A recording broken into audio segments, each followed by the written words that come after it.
Hey, what's up everyone? I just want to start by mentioning how there will not be a fifth trade recap. This is because I just didn't prioritize making that video yesterday, so I just skipped it, but it was just a break even that led to a win. However, I still think it was valid. Now, moving on to today, I just want to show my stats so far with this challenge as a little checkpoint almost, and some other key points from today's price action, mainly it being how easy it was, and if no trades were taken, you might want to work on your hesitation issues. Now, starting with the 4 hour, we see that price has retraced into equilibrium of the whole overextended high time frame range after sweeping a mid-intermediate high. Not only this, but we also have mitigated into the consequential encroachment of the 4 hour bullish PDA in discount with two unmitigated 4 hour inefficiencies above, serving as my draw on liquidity if we decide to respect our current manipulation.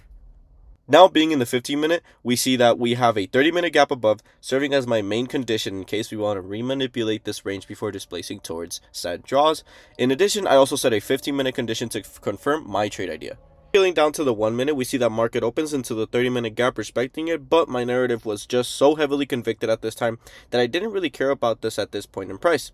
As we later remitigate the 15-minute remanipulation of the whole range, and at this point, the only way a setup fails is if we want to manipulate the CE of the 4 hour gap, which I just deemed unlikely at this point in price, so I took the following 1 minute inversion setup at 9:43. Now we see that time was also in our favor following that 9:45 PO3.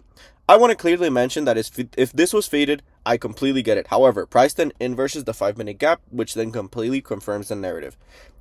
And if you didn't take that trade, you're low-key trolling. But for my trade, I liked how safe it was due to the internal high being at that 5-minute gap. So if it would have been a bearish continuation, I would have still walked out without a loss overall. I rate my trade A plus based on my own conviction, but even at the lowest, I still rated it an A minus.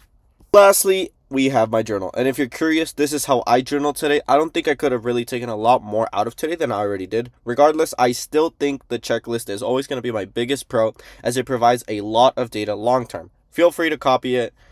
But yeah, this is kind of like my main rubric that I set out for every single trade that I take. Later.